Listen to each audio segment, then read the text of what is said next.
Assalamu alaikum. I am a senior teacher of primary section at Young Scholar School and College. Dear students, I hope you all are doing well and thoroughly enjoying your summer vacations. But remember that summer vacations are not only for fun. You have to learn and grow in a different way. So, today I am going to guide you on how to complete your summer vacations homework properly. First of all, here you have to write class name. Then you have to write your section.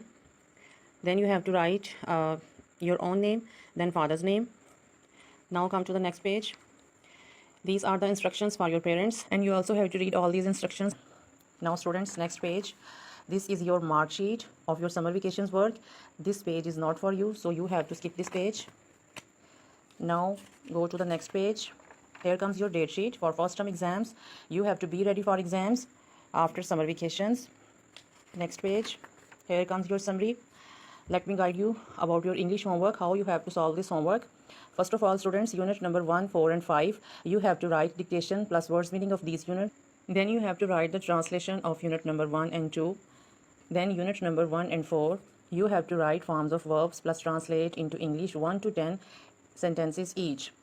Now book pages, page number 12, question number 2. Let me show you the page number 12 of your book. Here comes the page number 12. And this is the question number 2. Next, page number 44, question number 2.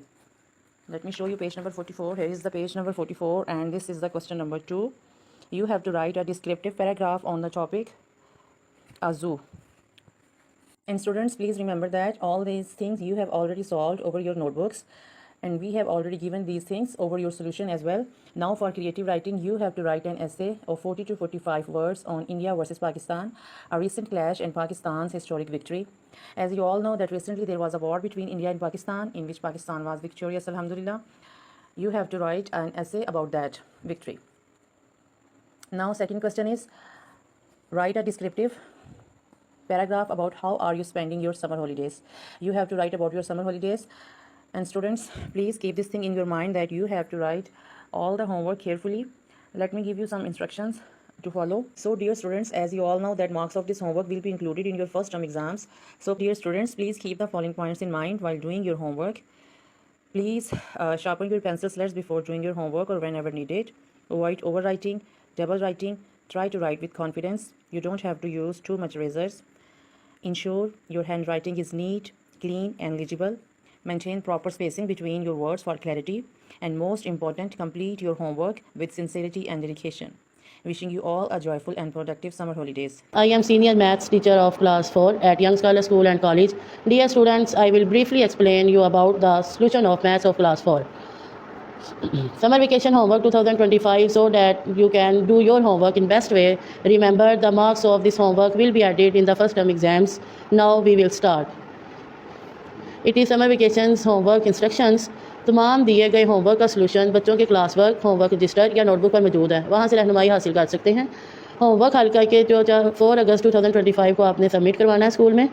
बच्चों की बेहतर तलीम और तरबियत के लिए अपनी निगरानी में आपने तमाम काम करवाना है।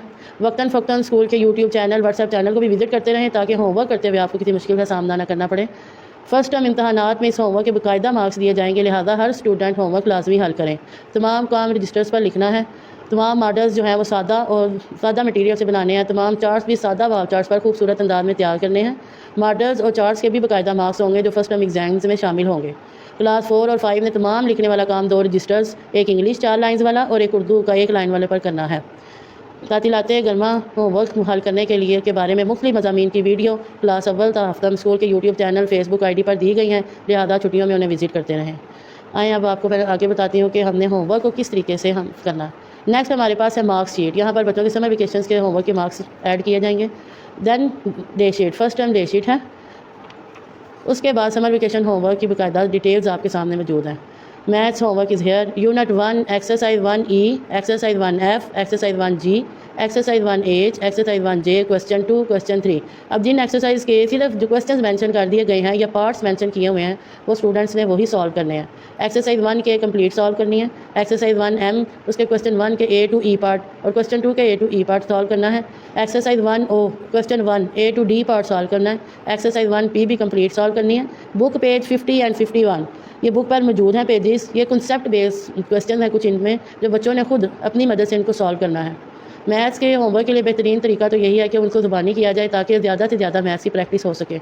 डॉजिंग टेबल्स 2 to 15 लर्न करने हैं, जस्ट इनको राइट नहीं करना, जस्ट लर्न करना है इनको। तो तमाम बच्चे जो हैं वो अच्छी राइटिंग में और खूबसूरत अंदाज में काम करें ताकि उनको मार्क्स भी अच्छे दिए जा सकें। अस्सलाम वालेकुम मोहतरम वालिदैन, मैं क्लास 4 की उर्दू की टीचर हूँ और मैं आपको समर वर्क के हवाले से कुछ गाइड करूँगी। ये जो हदायत हैं ये पेरेंट्स के लिए हैं, इनको पढ़ के इसके मुताबिक आपने काम करवाना है। यहाँ पे सिर्फ आपने बच्चे का नाम लिखना है, इसके ऊपर आपने कुछ भी नहीं और लिखना है। यहाँ पे जो मार्क्स हैं टीचर्स ने खुद लगाने हैं। हर सब्जेक्ट के यहाँ पे बच्चे के मार्क्स लगाए जाएंगे। नेक्स्ट पेज पे फर्स्ट टर्म की डेट शीट है, इसके मुताबिक आपने फर्स्ट टर्म के एग्ज़ाम्स की तैयारी करवानी है। आगे ये सारी समरी है, ये तमाम काम आपने लिखना है। और मैं उर्दू की टीचर हूँ, मैं आपको उर्दू के बारे में काम करने के बारे में थोड़ी गाइडलाइन दूंगी, उसके मुताबिक आपने काम करवाना है। फ़र्स्ट आपने सब्जेक्ट टैग बनाना है उर्दू। उसके बाद आपने जैसे हम क्लास वर्क करते हैं हर लाइन स्किप करके वैसे ही काम करना है। फर्स्ट लाइन पे आपने सबक 1 हमदे बारी ताला, उसके बाद आपने लिखना है सवाल, अल्फाज के मानी लिखें। जब आपका अल्फाज के मानी कंप्लीट हो जाएंगे, अगर उसके नीचे जगह बची हुई है तो आपने सवालात के जवाब दीजिए, वहीं से स्टार्ट कर लेना है। जब आपका ये काम कंप्लीट हो जाएगा आपने नेक्स्ट सबक का टैग नहीं बनाना, कोई भी जो सबक होगा उसका टैग आपने नहीं बनाना। जस्ट आपने नेक्स्ट सबक नंबर, नाम, जैसे सबक 2 हमदे नाते रसूल मकबूल सल्लल्लाहु अलैहि वसल्लम, इसके अल्फाज मानी, सवाल जो आप किताब सफ़ा 16 में सवाल 9 तशरीह बुक पे सॉल्व की हुई है, आपने वहाँ से देख के रजिस्टर पर लिखनी है। आपने उर्दू का जितना भी काम करना है राइटिंग नीट एंड क्लीन होनी चाहिए। वालिदैन अपनी निगरानी में काम करवाएं। जितना भी काम बच्चों को दिया गया है वो सारा नोटबुक पे सॉल्व है। इसके अलावा ये सिलेक्टिव काम है, इसके अलावा और जो फर्स्ट टर्म के आगाज़ में जितना भी सिलेबस शामिल है दिया गया है नोटबुक पे, वो बच्चे ने लर्न करना है। ठीक है, मज़ीद मालूमात के लिए व्हाट्सएप नंबर पर आप रब्ता कर सकते हैं। आपको वहाँ से बाकी जो भी आपको अगर प्रॉब्लम आ रही है वो आपको रहनुमाई कर दी जाएगी। मैं young scholar school and college की सीनियर टीचर 4th क्लास में माशरती उलूम पढ़ाती हूँ। ये इनकी सिलेबस समरी है, तो इसके मुताबिक आपने बच्चों को काम करवाना है और ये काम इन्होंने याद भी करना है। बाब 1 उसका नाम, उसके सामने शहरियत और उसके नीचे लाइन स्किप करवा के तो फिर उनको कहें कि सवालात के जवाबात लिखें। जिस तरीके से क्लास वर्क उन्होंने किया है, नोटबुक्स उनके पास हैं, उसी तरीके से इनको आप समर वेकेशन भी करवाएं ताकि उनका काम अच्छा हो, राइटिंग भी अच्छी हो। इसी तरह ये सारा काम इन्होंने करना है, पेज ज़ाया नहीं करने। अगर एक चैप्टर ख़त्म करके नीचे थोड़ी सी जगह बच जाती है कि आप अगला बाब शुरू कर सकते हैं और उसके कुछ क्वेश्चन वहाँ पे आ सकते हैं, तो आप उसके नीचे से ही स्टार्ट करें ताकि पेपर ज़्यादा ज़ाया ना हो। I am senior teacher of class 4 young scholar school and college रावली कैंट। आज मैं आपको समर वेकेशन 2025 के बारे में ब्रीफ करूंगी ताकि आप अपना होमवर्क सफाई से हल करें, क्योंकि इन वेकेशन वर्क के नंबर फर्स्ट टर्म के इम्तहानात में शामिल किए जाएंगे। और ये क्लास 4 की सिलेबस समरी है। जैसे कि मैं इनकी इस्लामियात की टीचर हूँ तो मैं इसको इस्लामियात के बारे में गाइड करती हूँ। रजिस्टर लेके सबसे पहले आपने ऊपर जिस दिन काम करना है उसका डे और डेट मेंशन करनी है। उसके बाद आपने लिखना है बाब 2 अमानियात और आबादात। हिस्सा अव्वल लिखना है ईमानियात। उसके नेक्स्ट फिर आपने लाइन पे लिखना है सबक 1। उसके आगे ही आपने सबक का नाम लिखना है फरिश्तों पर ईमान। उसके बाद आपने नीचे शुरू करना है सवाल नंबर 1, अल्फाज के मायने लिखें। फिर एक साइड पे लिखेंगे अल्फाज, दूसरी साइड पे मायने। सेंटर में लाइन ड्रा करेंगे और तमाम अल्फाज मायने जो हैं वो बच्चों की बुक्स के ऊपर दिए गए हैं, आप उनको वहाँ से देख के करवा सकते हैं। इस बात का ख्याल रखिएगा कि बच्चे पेंसिल शॉर्प करके काम करें, लिखाई बहुत अच्छी होनी चाहिए, नीट एंड क्लीन होनी चाहिए। सवाल नंबर 1 मुकम्मल करने के बाद एंडिंग लाइन लगाएंगे। उसके बाद लिखेंगे सवाल नंबर 2 सवालात के जवाबात लिखें। और इसी तरीके से फिर इसके सबक के जितने भी सवाल हैं ये तमाम काम जो है बच्चों की क्लास वर्क नोटबुक के ऊपर करवाया गया है, वहाँ से देख के नीट एंड क्लीन तरीके से करवाना है ताकि बच्चों के समर वेकेशन के जो होमवर्क के नंबर हैं वो कटे नहीं। वो सबक मुकम्मल होने के बाद नेक्स्ट जब आप सबक शुरू करेंगे तो दोबारा आपने हेडिंग देनी है सबक नंबर 2 आसमानी किताबों पर ईमान, और उसी तरीके से पेज रेडी करने के बाद इस होमवर्क को मुकम्मल करना है। I am senior science teacher of class 4 at Young Scholar Schools and College. Dear students, I will briefly explain you about the solution of science of class 4 summer vacation homework 2025 so that you can do your homework in best way. Remember, the marks of this homework will be added in the first term exams. Now we will start from your summary of science. सबसे पहले आपने science का tag बनाना है, उसके बाद आपने unit 1 ready करना है, जैसे कि हम क्लास वर्क में भी रेडी करते हैं। उसका नेम मेंशन करना है जो कि है characteristics and life processes of organism. तो थर्ड फिर आपने लिखना है राइट द मीनिंग्स, और उसके वर्ड्स मीनिंग आपने सारे कंप्लीट लिखने हैं जो कि आपकी वर्कबुक के ऊपर भी अवेलेबल है। इसके बाद आपने इसके क्वेश्चन आंसर लिखने हैं, राइट आंसर दी क्वेश्चन लिख के, आंसर दीज क्वेश्चन लिख के उसके सारे क्वेश्चन आंसर आपने सॉल्व करने हैं। इसके बाद diagram of parts of a plant आपने ड्रा करनी है जो कि आपकी बुक पेज नंबर 7 पे अवेलेबल है। ये है पार्ट्स ऑफ अ प्लांट। इसके बाद आपने डायग्राम इसकी ड्रा करनी है पार्ट्स ऑफ अ लीफ जो कि पेज नंबर 8 के ऊपर अवेलेबल है। ये आपने डायग्राम साथ में उसकी लेबलिंग भी मेंशन करनी है, ठीक है। उसके बाद आपने इसकी नेक्स्ट डायग्राम है टाइप्स ऑफ टीथ, और वो आपकी बुक पेज नंबर 12 के ऊपर अवेलेबल है। Incisors, canine, pre molar and molar, ये आपने डायग्राम ड्रा करनी है और उनके नेम भी मेंशन करने हैं। इसके बाद आपका यूनिट नंबर 3 स्टार्ट होता है जो क्या है ह्यूमन हेल्थ। आपने ह्यूमन हेल्थ स्टार्ट करके उसके वर्डमिंग फर्स्ट ऑफ ऑल सॉल्व करने हैं, और उसके बाद आपने इसके क्वेश्चन आंसर लिखने हैं, और फिर ट्रांसलेशन नहीं लिखनी अभी, पहले आपने जो है यूनिट 4 के क्वेश्चन आंसर और वर्डमिंग सॉल्व करने हैं, और फिर आपने उसकी ट्रांसलेशन स्टार्ट करनी है। यूनिट 3 की ट्रांसलेशन स्टार्ट करनी है जब, तो आपने उसके लिए पेज दोबारा से रेडी करना है, और फिर आपने लिखना है ट्रांसलेट इन टू उर्दू, और फिर उसके बुक पेज नंबर 33 to 39 आपने ट्रांसलेशन लिखनी है जो कि आपकी बुक के ऊपर अवेलेबल है। इसके बाद यूनिट 4 के आपने ट्रांसलेशन लिखनी है जो कि कंप्लीट लिखनी है आपकी बुक के ऊपर, ये भी अवेलेबल है। Now I will guide you about models and charts of science. First of all, you will make the model of particles arrangement in solid, liquid and gas. In this model, you will require 3 clear glasses, small balls made of clay or beads and glue. इस model के अंदर आपने particles के arrangement को show करना है, जैसे कि आपकी बुक पे नंबर 44 पे भी शो किए गए हैं सॉलिड, गैस और लिक्विड में। इसी तरह आपने क्ले के बॉल्स या फिर बीड्स को यूज़ करके इनके अरेंजमेंट को शो करना है अपने मॉडल के अंदर।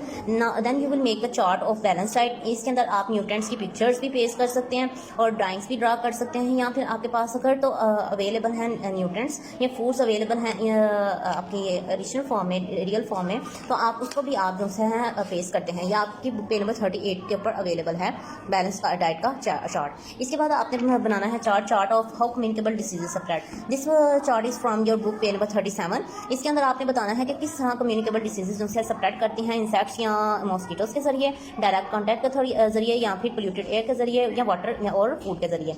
Now you will make the chart of to show parts of a plant. This model is from your book page number 7।